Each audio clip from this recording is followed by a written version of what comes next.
on appelle, cette paracha, elle s'appelle Parashat Shira.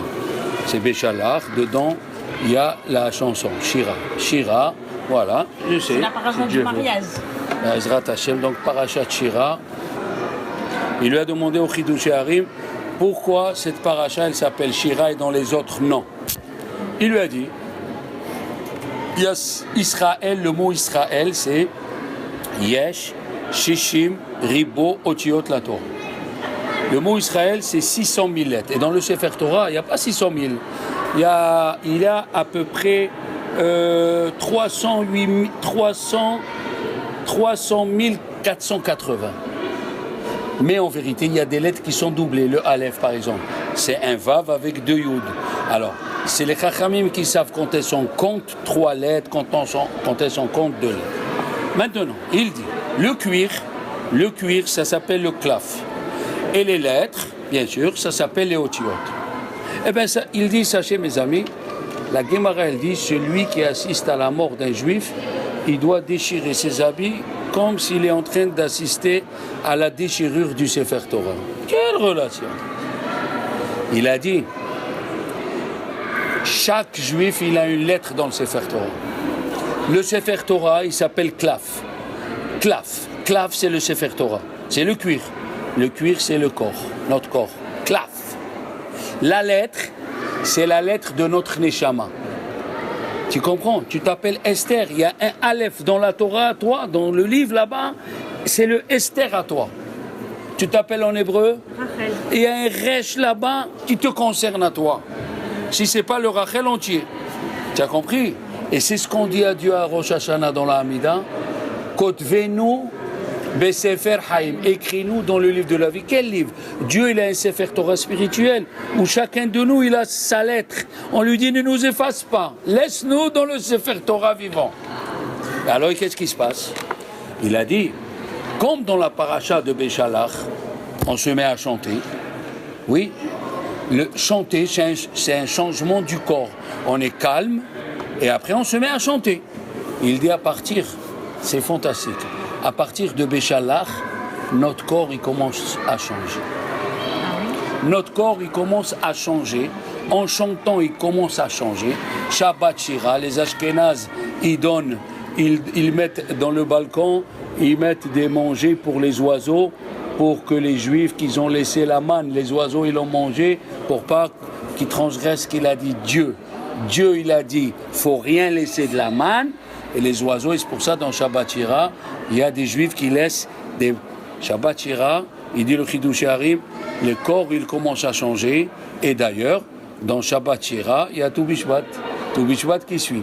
Et on va parler bien sûr de Tou Bishvat. Et comme le corps de l'homme c'est un arbre, et l'arbre à partir de Tou Bishvat, la sève elle monte dans l'arbre, il dit le Beth Hillel, nous aussi, à partir de la Shira, la semaine prochaine, la sève de la Torah elle va commencer à monter, et vous allez voir où on va arriver.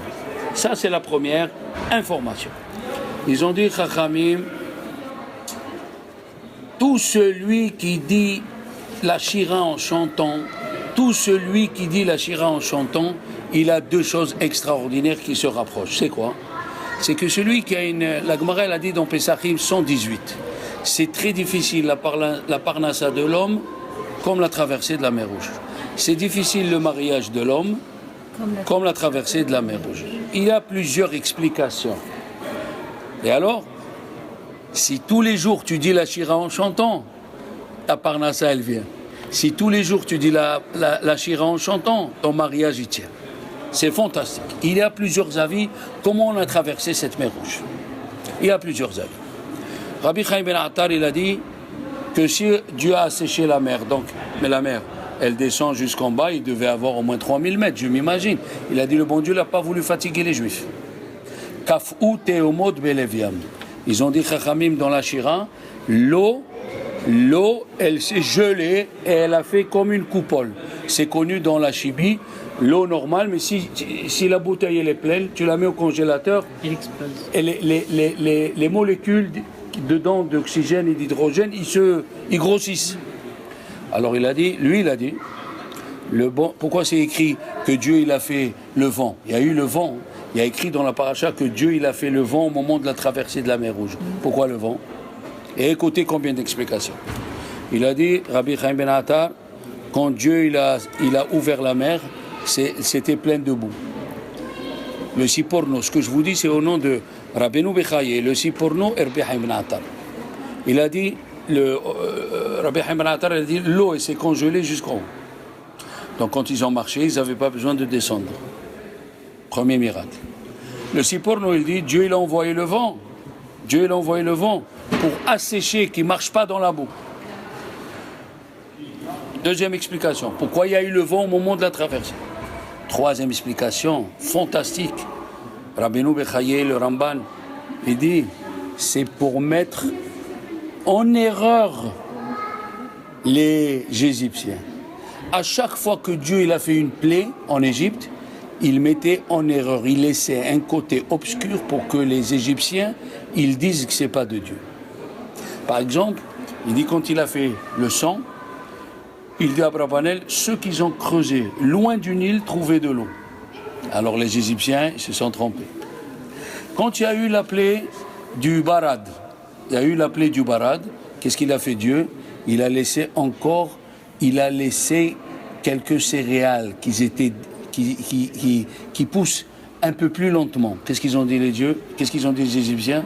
C'est pas de Dieu. Quand il a donné la peste, il y a écrit, il y avait un Égyptien qui avait marié une juive, et comme c'était une juive, son troupeau, il n'est pas mort. À chaque fois, Dieu, il laissait quelque chose pour mettre en erreur la personne. Qu'elle dit, c'est pas Dieu. Pourquoi? Parce que si on a les preuves à 100%, quelle est la récompense qu'on a de croire en Dieu? À 100%. Non, il faut quelque chose où toi, tu fais ton effort. Alors, il a dit le Ramban, pourquoi Dieu il a mis le vent? Pour que les Égyptiens ils disent, c'est pas Moshe qui a ouvert la mer, c'est le vent, un vent à 500 à l'heure, il ouvre n'importe quoi. Mais ils sont bêtes, parce que le plus grand vent du monde, il peut pas ouvrir une mer en deux, faut pas exagérer. Les gens... En 12. Attends, avant d'arriver au 12, un vent à 7 km, à cette force, il aurait levé les gens du parterre. Chaque fois Dieu il laisse, et il dit, le Rabbeinu Bechaye, qu'il y a eu un miracle dans un miracle. C'est quoi? C'est qu'en même temps que les Juifs y traversaient, les Égyptiens ils se noyaient. En même temps. C'est pas que la mer elle s'est ouverte, les Juifs ils sont passés. Après quand les Égyptiens ils sont rentrés, la mer elle s'est refermée. En même temps que les Juifs ils traversaient la mer dans la terre sèche, les Égyptiens ils se noyaient. Et il ajoute un détail que personne ne savait, que quand les Juifs ils avançaient, la mer, elle se séparait en même temps. Elle n'était pas séparée complètement. Mais tu t'imagines ce que ça veut dire? Ça veut dire que les Égyptiens, d'un côté, ils se noyaient. Les Juifs, là où ils marchaient, c'était sec. Et devant eux, il y avait encore la mer fermée. Alors j'ai dit, si le mariage, il est considéré comme la mer Rouge, donc... À chaque fois que tu avances, la mer, elle s'ouvre. À chaque fois que tu avances, la mer, elle s'ouvre. Voilà. Toi, tu crois, tu es marié. La mer, elle s'est ouverte. Non, Rabbeinu Bechaye, la mer, elle est encore là. Et à chaque prière, à chaque effort, la mer, elle s'ouvre. Maintenant, Chachamim, ils ont dit, Chachamim, dans la Gemara de Sota, qui c'est qui a chanté quand on a traversé la mer Rouge? Même les bébés. Rabbi aussi il dit, Afilo, Tinokot, même les petits-enfants qui étaient dans le ventre, ils ont chanté. Pourquoi? Il dit le Maharal de Prague, dans Gevurot Hashem, le Perek Memzaïn, qu'est-ce qu'il dit? Il dit que Dieu, il a fait Roi Azim Kadim. Kadim, le vent qui vient de l'Est, il fait de sorte que les femmes, ils fassent tomber leur bébé. Ils font une hapala. Elles ont mis des fausses couches? Des fausses couches. Et quand il y a eu le vent, cette fois-ci, il n'y a pas eu la fausse couche. Alors même les bébés... Ils ont chanté. Aïe, aïe, aïe. Et c'est pour ça que c'est écrit Vata'an lahem Myriam. Myriam, elle a chanté avec les femmes. Pourquoi tu dis Vata'an lahem au masculin? Parce qu'il y avait les bébés. Ah, Vata'an lahem Myriam. Myriam, il a parlé même au bébé. C'est fantastique. Myriam, elle parlait aux bébés qu'ils étaient en fête. Et maintenant, la deuxième explication, c'est la plus... Pourquoi la chanson des hommes, on l'appelle Shira et pas Shir? Attends-moi, je vais leur dire. Ah, ils font des photos. Bon, on ne peut pas les empêcher. C'est bon. Pourquoi la chanson qu'ils ont chantée les hommes, elle s'appelle Shira au masculin. Au féminin. Eux, ils sont au féminin. Eux, ils sont masculins.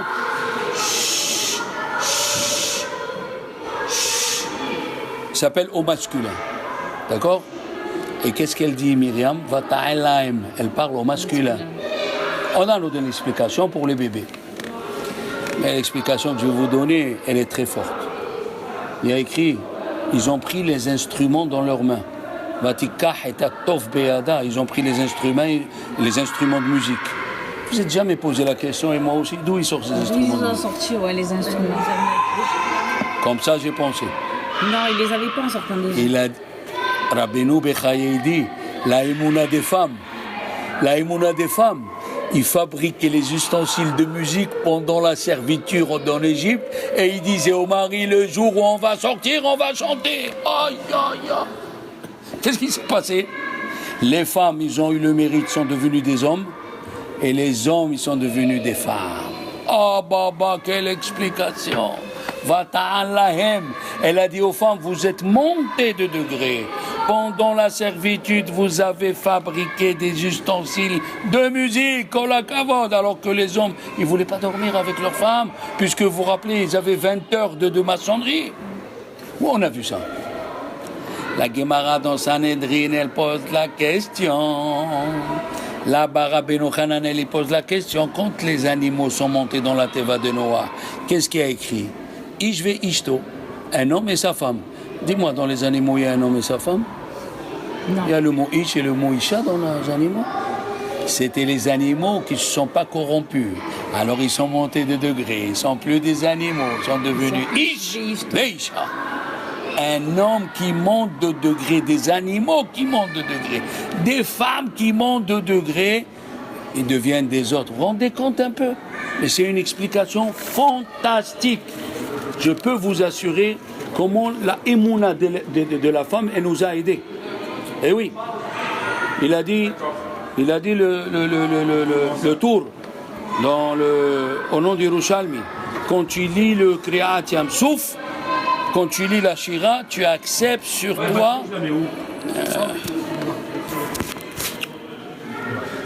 Le Shulchan Aruch, dans le Aruch HaShulchan, Rabbi Yehiel Michel Epstein, il demande la question. Aziashir, c'est Minatora, c'est de la Torah. Et les Alléluia, c'est David Amelech. Pourquoi on met Aziashir en dernier et on met Alléluia en premier? Question qu'on n'a jamais posée. Pourquoi Alléluia? C'est David Amelech qui l'a fait. Et Aziashir, c'est qui? C'est Moshe tout. Fallait le mettre au début. Il a dit non, c'est nous qu'on ne comprend pas. Les Chachamim, ils ont poussé le plus possible Aziashir devant le Kriyat Shema qui est Minatora. Tellement elle est importante. Et la Shira, elle est en relation avec la Hamida. Il y a 18 Pesukim, Chachamim, ils ont ajouté un autre pour que ça fasse 19 par rapport à la Hamida. Si tu fais la Hamida avec la joie, si tu fais la Hamida avec la joie, ben Ezrat Hashem, eh ben Dieu il écoutera tes paroles. Puisque c'est écrit que celui qui fait Birkat Hamazon dans la joie, oui, Ve'aïta Arsameach, et Poteach et Yadecha, les dernières lettres, c'est le nom de Hatar, c'est un malach que Dieu l'envoie pour la Parnassa. Si tu le fais en chanson, et c'est pour ça qu'à Sukkot on versait de l'eau et on chantait. Si tu fais le Birkat Hamazon en chantant, alors là, Be'ezrat Hashem, hein, Hachamim, ils ont dit, pourquoi, première question, pourquoi on avait besoin de Kriyat Yam Souf? On est sorti d'Égypte. Pourquoi il fallait la traversée de la mer Rouge? Elle nous ajoute quoi la traversée de la mer Rouge par rapport à la sortie d'Égypte? Si c'est pour croire en Dieu, on a vu. Alors, première explication. Le Midrash il dit, dans la sortie d'Égypte, mon cher Rabbeinu, il a fait les 10 plaies avec le bâton. Les gens et les Égyptiens qui sont sortis avec eux croyaient que c'est le bâton qui était magique. Quand on est arrivé à la mer Rouge, Dieu lui a dit à Moshe, enlève ton bâton. Juste tu mets la main, tu lui rappelles à la mer qu'elle doit s'ouvrir comme on a fait quand j'ai construit le monde, j'ai fait une condition avec la mer qu'elle s'ouvre quand je demande. Donc la Emouna, Bayaminu Bashem ou Moshe Avdo, elle est venue encore plus parce que quand tu vois quelqu'un qui a quelque chose dans la main, tu dis, c'est avec ça qu'il fait les miracles. D'accord ou non? Ça c'est la première chose. La deuxième chose, quand ils sont sortis d'Égypte, qu'est-ce qu'il leur a dit Dieu? Vous avez fait attention, restez dans vos maisons parce que l'ange de la mort il va passer et il va tuer tout le monde. Il leur a dit de rester dans la maison. Et ici, dans la mer Rouge, ils ont traversé et ils sont rentrés dans l'eau. Ils ont vu les Égyptiens mourir. Et quelle différence? Il a dit les Chachamim, quand ils sont sortis d'Égypte, on est sortis grâce au mérite d'Abraham, Isaac et Jacob. Donc on n'a aucun mérite. Reste dans la maison. Comme Noah, Dieu lui a dit, reste dans la Teva. Tu ne peux pas voir ceux qui sont en train de mourir. Comme la femme de Lot, elle a tourné la tête. Pourquoi? Parce qu'elle n'avait pas le mérite de voir ses ennemis mourir. Quand tu as un mérite, tu vois les ennemis. Quand tu n'as pas de mérite, tu n'as pas le droit. Quand ils sont traversés la mer Rouge, les femmes, les hommes sont rentrés dans l'eau jusqu'ici. Il a dit Dieu, vous êtes rentrés dans l'eau de vous-même. Vayar Israël et Mitzraï. C'est ce qu'il a dit David Amelech dans le Hallel. Je peux voir mes ennemis mourir parce que j'ai assez de mérite. C'est extraordinaire. Et ils ont vu quelque chose qu'ils n'ont pas vu dans les diplés.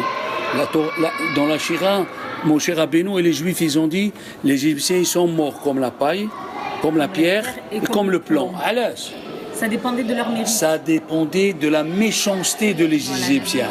Si les Égyptiens frappaient, alors là, c'est écrit qu'ils mouraient comme la paille. La paille, elle ne tombe pas au fond.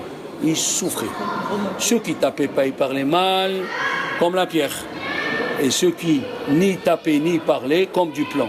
Comme du plomb, Baruch Hashem. Alors, si on veut trouver une relation avec la paracha de Béchalach et Tou Bishvat, on peut dire, ils sont arrivés à Élima. Élima, il y avait 70 palmiers, il y avait 12 ruisseaux, et tous ils étaient amers. Bon, les palmiers, la date, Tou Bishvat. On peut aussi, quand ils ont traversé la mer Rouge, on a dit que des murs qui séparaient une tribu de l'autre, ils sortaient des fruits et des légumes parce que les petits, ils avaient faim. Oh, 5 millions de personnes qui traversent, ça met du temps. Ça passe pas comme ça. On peut dire. Mais on va arriver au problème là qu'il y a eu. Ils sont arrivés 3 jours. Ils n'ont pas trouvé d'eau. Qu'est-ce qu'il a dit?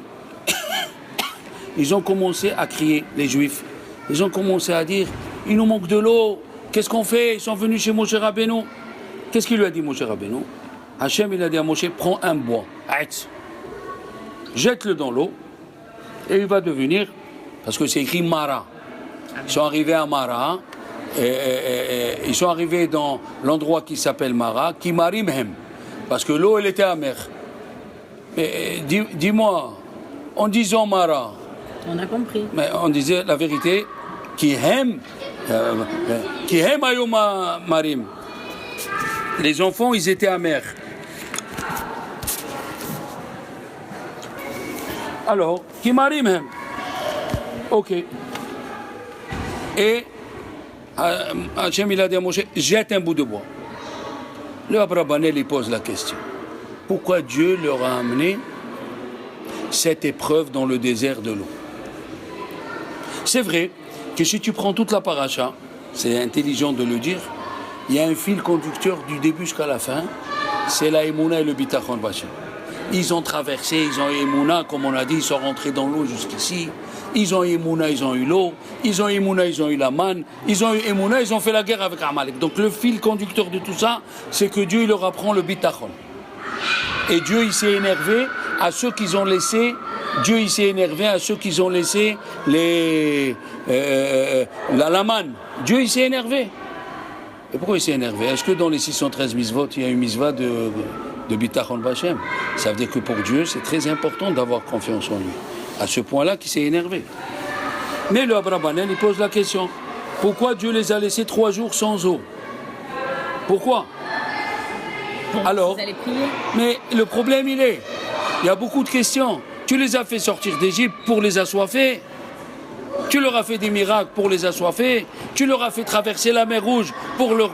C'est quoi ce Nisayon? C'est quoi? Il demande à Abrabanel. Alors, Rabbeinu Hananel, il dit, ils avaient encore de l'eau dans le jerrycan pendant 2 jours. Il a atténué l'épreuve. Mais le Kliakar, il dit, parce qu'ils ont fauté. Les Juifs, ils ont fauté. Comment? On leur a dit, vous êtes sortis d'Égypte. Beoti et Ta'amazé Ta'avdoun. C'est quoi le mot Ta'avdoun? Il y a un nun. C'est quoi ce nun? 50. Dans 50 jours, vous allez recevoir la Torah. Qu'est-ce qu'ils auraient dû faire les Juifs quand ils ont écouté ça? Ils auraient dû courir vite pour aller au Mont Sinaï. Qu'est-ce qu'ils ont fait les Juifs? Ils sont restés devant la mer Rouge, en train de ramasser l'or et l'argent. Parce que Paro, il a sorti tout son or et son argent, et il a enjolivé les chevaux et les chars pour entraîner les Égyptiens à venir. Et alors là, il a dit, Chachamim, ils ont dit, puisque au lieu de venir, et la Torah elle est comparée à l'eau, au lieu de venir, et il y a écrit Vayassa Moshe. C'est-à-dire Moshe, il a dit aux Dieu, allez, il y en a marre de ramasser l'or et l'argent. Surtout dans le désert. Dis-moi, qu'est-ce que tu vas faire avec l'or et l'argent? Prends un type, il a 5 milliards et il est au milieu du désert du Libye. Qu'est-ce qu'il lui faut là-bas? De l'or? Pas de l'or. Alors, Hachem, il a voulu leur montrer, c'est pas ça qu'il fallait faire. Il fallait courir pour recevoir la Torah qui est comparée à l'eau. Oui. Qu'est-ce qu'il a fait? Ils ont pris un arbre qui était amer. Un arbre. Comment on va faire? La Torah elle est comparée à l'eau. Bon, c'est pour te dire pourquoi la Torah elle est comparée à l'eau. Quelqu'un qui reste sans manger, qui c'est qui vit le plus longtemps? Celui qui reste sans eau ou celui qui reste sans manger? Sans manger. Celui qui reste sans eau, il vit plus que celui qui reste sans manger, Baruch Hashem. Alors, il a dit, jette quelque chose d'amer. Pourquoi quelque chose d'amer? Il aurait dit, jette quelque chose de doux. Comme dans Elisha, il a dit, l'eau de Jéricho, elle est pas bonne. Qu'est-ce qu'il a dit? Amenez-moi du sel. Du sel dans l'eau salée. C'est que Akadosh Baruch Hu, il fait nes betochnes. Nes betochnes. Et oui, il fait un miracle dans un miracle. Il y a même un passouk qui dit, Ezrat Hashem, il y a un passouk qui dit, je vais vous le dire, Mimakotaïch, erpaïch mimakotaïch. Je vais te guérir de la punition que je vais te donner. Ça veut dire, dans la punition, il y a la guérison. Et c'est que Dieu qui peut le faire. Pourquoi la Torah est comparée à l'eau? On a dit, un homme, il ne peut pas rester sans eau. On vient de le dire. Maintenant, il y a autre chose. C'est vous. Dis-leur un mot. Allô? On n'arrive pas. Quand même, ils disent, vous avez eu tous des enfants. Un bébé, avant de le mettre dans l'eau, il crie. Quand il est dans l'eau, Il veut plus sortir. il veut plus sortir. C'est-à-dire, la Torah, au début, elle est amère. C'est vrai. Et quand tu rentres dedans et tu goûtes, tu ne peux plus te séparer. Voilà pourquoi la Torah, elle est comparée à l'eau. Hachamim, ils lui ont dit, voilà, le passouk, c'est Mimakotaïch erpaïch. Eh ouais. Après, il y a Ba'alei Tosfot qui disent, qu'est-ce qu'il y avait là-bas? Il a pris, c'est pas un bois, c'est Tselem, il a pris une idole, il y avait une idole. Et à cause de l'idole, tout l'endroit, il a asséché. Vous vous rappelez qu'on avait dit, quand Yaakov il est venu chez Lavan, comme il faisait de l'idolâtrie, tout, il n'y avait pas d'eau, il n'y avait pas de manger. Quand il est venu à Yaakov, tout a fleuri. La même chose. Il dit le Baalé Atosfot, qu'est-ce qu'il a pris? Moshe, il a pris le Tselem, il a pris cette idole, il a jeté dans l'eau, il a cassé. Alors l'eau, elle est devenue douce. Tu as compris? Pourquoi? Parce que les minimes, ceux qui ne croyaient pas en Dieu, malheureusement, ils disent c'est le Tselem, c'est l'idole qui a adouci l'eau. Mais c'est pas vrai, c'est pas l'idole. C'est parce que Moshe, il a cassé l'idole. Eh oui. Maintenant, la question, elle est comme ça. Il manquait d'eau. Mais ils avaient le puits de Myriam. Qu'est-ce que ça veut dire ils manquaient d'eau alors qu'ils avaient le puits de Myriam? Comme ça, ils demandent le Tosfot. Vous savez ce qu'il répond au Tosfot? Il a dit non, ils n'avaient pas encore le puits de Myriam. Pourquoi? Parce qu'à la fin de la paracha, il y a eu la manne. Et la manne, elle est descendue grâce à qui? Grâce à Moshe. Et on va mettre l'eau de Myriam avant Moshe. Alors que Moshe Rabbeinu nous a fait sortir d'Égypte et il nous a fait descendre la Torah. Alors il manquait de l'eau. Il n'y avait pas le puits de Myriam. Si quelqu'un vous pose la question, il n'y avait pas? Bien sûr. Deuxième question. Pourquoi Dieu n'a pas dit à Moshe? Pourquoi Dieu n'a pas dit à Moshe? Comme quand il manquait de l'eau. Quand il y avait le rocher. Qu'est-ce qu'il a dit Dieu à Moshe? Parle au rocher, et le rocher il donne de l'eau. Lui, Moshe, au lieu de parler, il a tapé. Mais ici, pourquoi il fallait faire une action? Pourquoi? Alors, il y a qui disent que c'était avant Matan Torah. Avant Matan Torah, on n'a pas la force qu'on a après Matan Torah. Après Matan Torah, même les rabbins qui sont dans la Torah, ils peuvent ouvrir, comme ça dit Rabbi Ibn Attar, ils peuvent ouvrir n'importe quelle mer que tu veux. Il y a des histoires dans le Gemara où des rabbanim, ils ont ouvert un fleuve. Mais avant Matan Torah, il fallait le mérite de Moshe, il fallait le mérite de Dieu, il fallait la force de Dieu, il fallait beaucoup de choses. Ici aussi, comme on était avant Matan Torah, ça ne suffisait pas un pasouk. Ça, c'est une réponse. Deuxième réponse, qu'est-ce qu'ils disent les Chachamim? Sham Sam Lo Chok. Sham Sam Lo Chok. Qu'est-ce que ça veut dire Sham Sam Lo Chok? Chok, c'est quelque chose qu'on ne comprend pas. C'est le Chok. Sham Sam Lo Chok.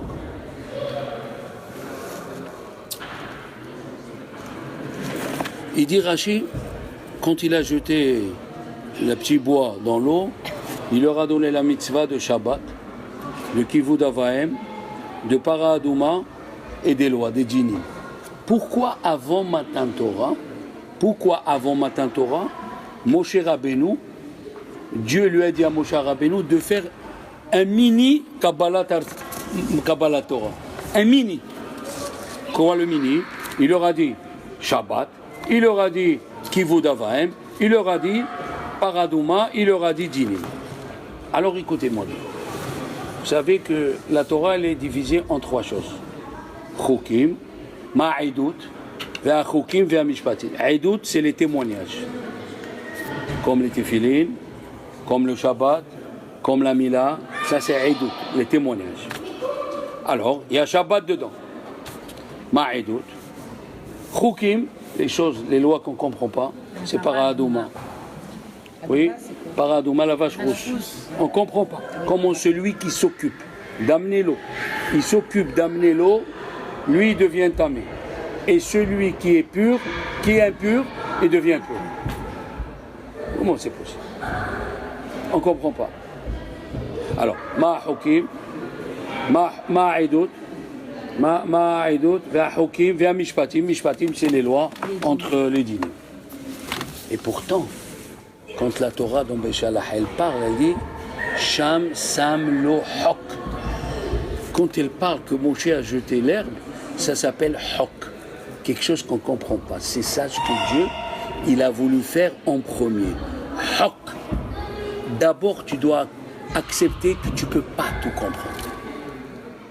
Moshe Rabbeinu, il a écrit, après qu'il a jeté le amer avec la mer, voilà ce qu'il voulait nous envoyer un message, il dit le Al-Shir. Quel est le message? Le message, c'est que tu ne peux pas comprendre tout. La Torah, elle commence avec Chok. Chok, ça veut dire, Chok, c'est amer. Ta soeur, elle dit, on voit mal le coup. Chok, ça veut dire amer avec amer. Arrêtez les enfants. Amer avec amer. Amer avec amer, on n'arrive pas à comprendre. Comme si tu prends l'eau, elle est salée. Comment tu peux faire pour l'adoucir? Tu amènes du sel. Elisha, il a amené du sel. Comment il a adouci Moshe Rabbeinu l'eau? Il a pris un arbre qui est amer. Et il y a écrit qui sam lo hok. Le Al-Sheikh, il dit, les gens qui reviennent à la Torah, ils ont deux questions. Deux questions. Ils veulent comprendre tout. Ils ne comprennent pas pourquoi c'est péché de manger pourquoi c'est péché de manger la viande et le lait. Tous les goïms, ils mangent la viande et le lait. Il leur arrive quelque chose. Pourquoi moi? Tous les goïms, ils mettent le lin et la laine. Il leur arrive quelque chose. Pourquoi moi?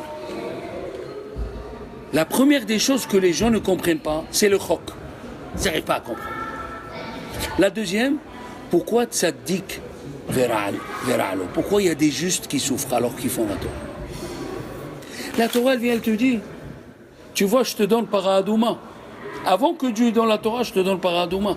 Et je te montre qu'on a jeté la mer dans la mer pour t'expliquer que tu ne peux pas tout comprendre. Dieu, il te donne la faculté de l'aneshama pour comprendre une partie de sa façon de se conduire. Mais il ne peut pas tout expliquer. Même Moshe Rabbeinu dans la Gemara, il a demandé à Dieu, montre-moi pourquoi un tzaddik il souffre et un tzaddik il a du bien et un tzaddik il a du mal. Il lui a dit regarde, il lui a dit tu regarderas le derrière de mes téphilines. Ça veut dire regarder le derrière. Il a dit quand tu vois devant les téphilines et ils sortent deux lanières. Mais les deux lanières qui sortent, quand ils sortent, ils vont jusqu'où? On retrouve le dalet, on retrouve le nom de Dieu. Au début tu crois qu'il souffre. Mais si tu attends et tu attends, tu auras la vérité qui va venir en toi. Alors ça, c'est la première partie. Maintenant, on va essayer de le coller. Hein?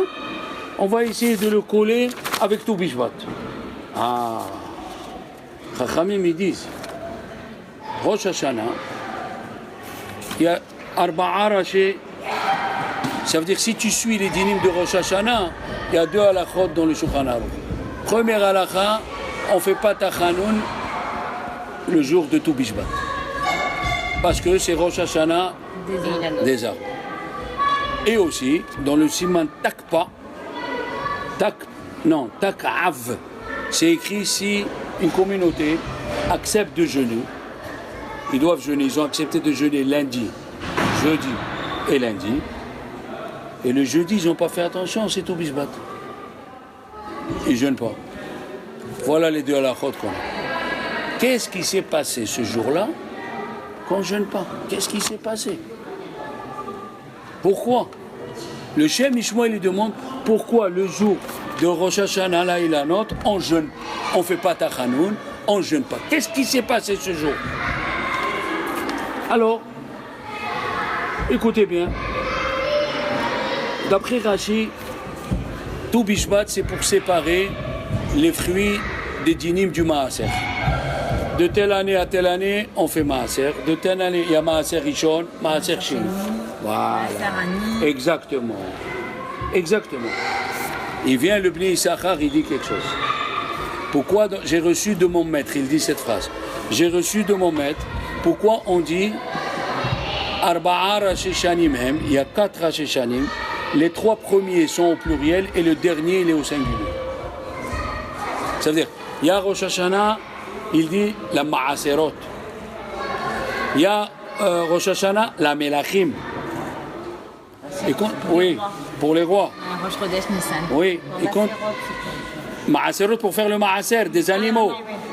Et quand il arrive à Tou Bishvat, il dit Betou Bishvat, Rosh Hashanah, la Ilan. La Ilan, dit la Ilanot. C'est la question du Bnei Issachar. Pourquoi on dit la Ilan et pas la Ilanot? Fantastique. Il a dit, le Bnei Issachar, écoutez bien, il a dit, parce que nous faisons, ça veut dire, si on suit Arizal, il n'a pas... Aucun livre ne parle de tout Bishvat. ni dans les midrashim, ni rien. Oui. Il a dit la ilan. La ilan, qu'est-ce que ça veut dire la ilan? À l'arbre connu. C'est quoi l'arbre connu? Tout tu me dis au pluriel. La melachim pour les rois, la régalim pour les fêtes, la shemitot, la yovelot. Tu arrives à Rosh Hashanah de l'arbre, tu dis la ilan. C'est quoi ce ilan? Il dit ce ilan, c'est le etrog. La ilan, quand on dit la ilan, c'est le etrog. Ilan, c'est le etrog. Elle vient à la yeshiva tous les jours, le Shabbat, juste dans les bonbons et tout. La ilan, d'accord? Alors, ils disent les chachamim, à Rosh Hashanah, c'est une misva de manger le etrog. Les femmes, vous faites shechianu. Nous, on a fait shechianu à Sukkot. Donc on fera shechianu, mais la confiture de etrog à Rosh Hashanah, à Tou Bishvat. Nous on a fait, oui, nous à Tou Bishvat, nous à Sukkot on a fait déjà shechianu. Mais les femmes ils n'ont pas pris. Alors vous allez faire shechianu à Tou Bishvat en mangeant la confiture. Ça dépend. Oui, ça dépend. Si c'est que la peau, vous faites sheakol. Et si c'est le etrog entier coupé en petits morceaux en confiture, vous ferez Eboré Péré Haetz et Shechianu. Le etrog. Pourquoi? Chachamim, ils ont dit, eh oui. Rabbi Chaim Vital, il a dit bien qu'on mange tous les fruits toute l'année. À Tou Bishvat, c'est une misva de manger 30 sortes. 30 sortes de fruits. Et surtout, bien que il dit pourquoi on mange les fruits, tout ça, c'est pour faire la réparation de Adam Arishon qui a mangé le fruit. Mais à Tou Bishvat, c'est une misva.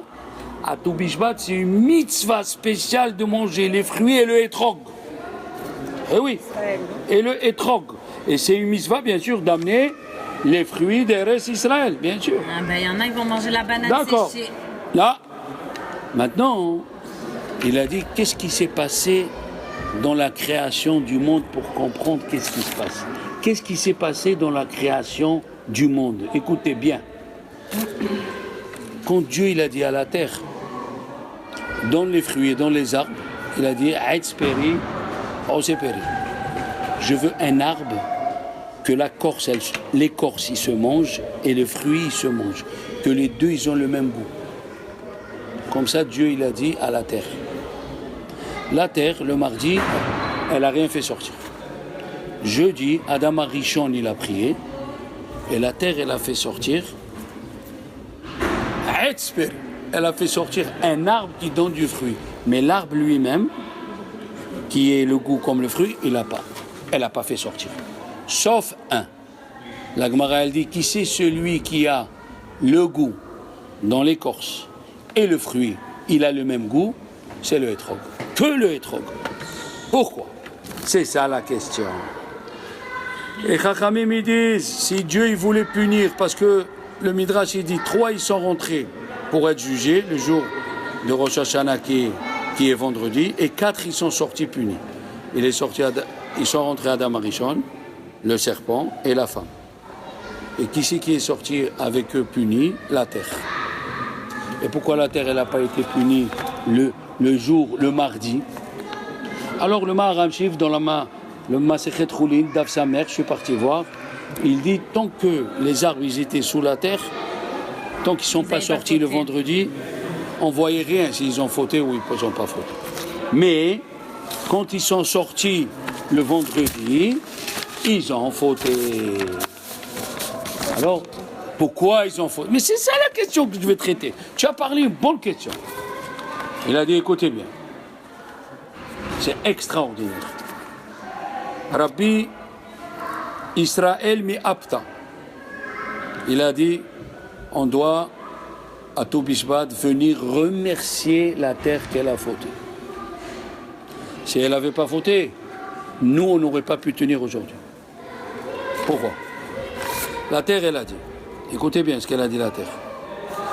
Si un homme il faute, il est spirituel, très spirituel, comment Dieu va lui pardonner? Qu'est-ce que je vais faire moi? Je vais fauter. Je vais faire de sorte que la terre, elle donne qu'un arbre. Un seul arbre, le hétrog. Et les autres arbres, l'arbre il n'est pas mangeable, mais le fruit oui. Pourquoi? Comme ça, quand l'homme il faute, pourquoi on l'appelle Adam? Parce qu'il vient de la terre, Adama. Il va dire à Dieu, si ma mère elle a fauté, comment moi le fils je ne vais pas fauter? Moi d'où je viens? Je suis fabriqué de deux choses, spirituel, l'anishama de Dieu, et le corps de l'homme, de la terre. Si la terre elle a fauté, et Dieu m'a fabriqué, il m'a fabriqué de la terre. Avec de la faute. Avec, hein? Donc il m'a fabriqué avec la faute. Et s'il m'a fabriqué avec la faute, moi quand je faute, je suis entraîné un peu à cause de la terre. Alors on doit remercier la terre qu'elle a fauté. On doit remercier la terre qu'elle a fauté parce qu'elle a fait ce calcul. Et la preuve, quand Dieu il dit, quand je vais punir les enfants d'Israël, je vais me rappeler de Abraham, je vais me rappeler de Zacharti et de Beriti, Abraham, Yitzhak, Yaakov, Haaretz, et je vais me rappeler de la terre. Ça veut dire je vais me rappeler de la terre. Je vais me rappeler que la terre, elle a tout fait pour sauver l'homme, pour sauver la personne. Ah c'est très très très très fort. Alors, il y a le Chizkouni. Le Chizkouni, il dit, la terre, elle a fauté parce qu'elle avait un calcul. Elle a dit, si je sors le fruit qui donne si je sors l'arbre qui a le même goût que le fruit, les gens, ils vont tout manger, ils vont esquinter, ils vont rien laisser. Premier calcul de la terre. Comme ça, il dit le Chizkouni. Le deuxième, il a dit, la terre, elle était un peu fainéante. L'ange de la terre, quand on dit la terre, c'est l'ange de la terre. Il a dit, moi, je vais commencer à travailler à chaque fois. Il s'est trompé dans les deux cas. Pourquoi? Parce qu'il dit le Midrash, Adam Arishon, avant de fauter, quand on mangeait un arbre avec son fruit, il repoussait de suite un autre arbre. Il repoussait de suite. Eh oui. Il y a qui disent, c'est le blé, le fruit interdit. Il y a qui disent, c'est la figue.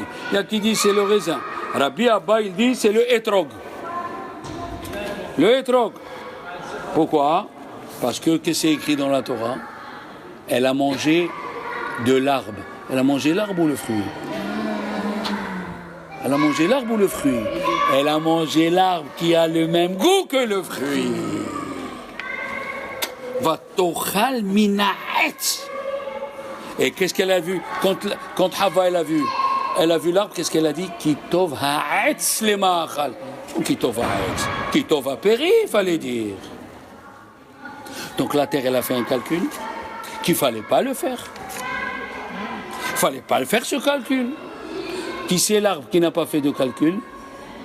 Le hétrog. Il est sorti.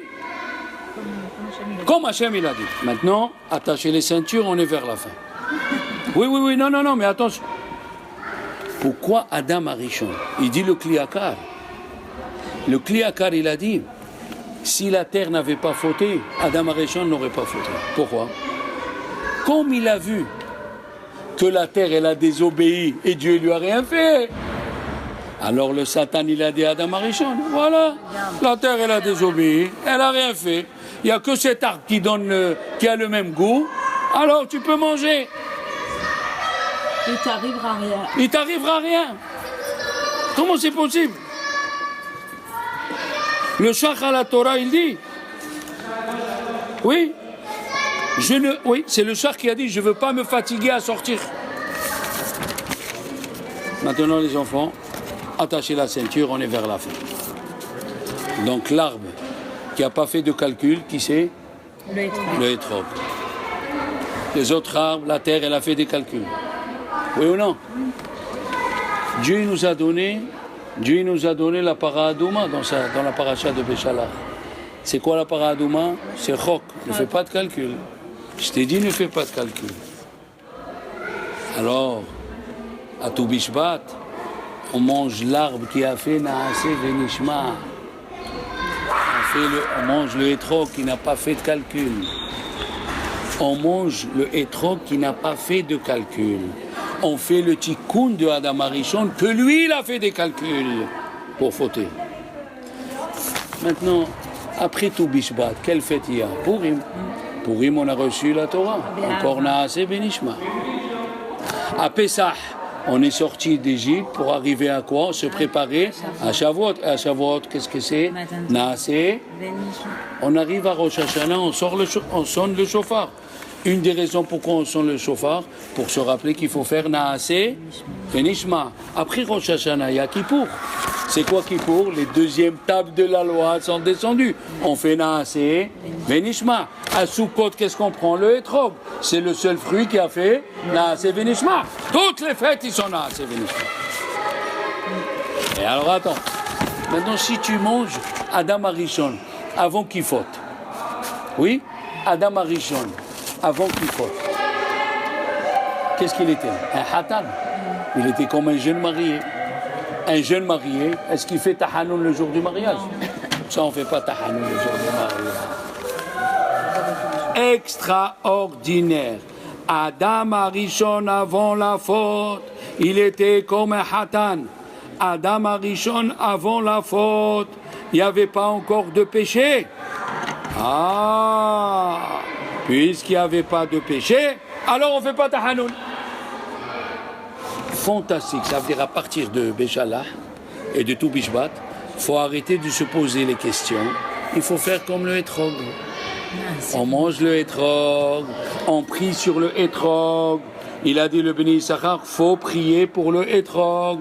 Oui, ils ont dit Chachamim, quand on a dit Naaseh Venishma, on ressemble à une pomme. La pomme, elle donne le fruit avant les fleurs. Le Tosfot, il dit, où tu as vu ça que la pomme, elle donne le fruit avant les fleurs? C'est le hétrog qui donne le fruit avant les fleurs. C'est Naaseh Venishma. Et c'est pour cela que quand Dieu, il a dit à Moshe Rabbeinu, fais-moi le Mishkan, il a écrit 18 fois, Vayasu Beni Israël, Kasher Tziva Hashem et Moshe. Pas de calcul. Pas de calcul. C'est extraordinaire. Alors, si on fête la fête de tout Bishvat, on doit remercier la terre et on doit commencer à faire le tikkun de Naaseh. Chazak.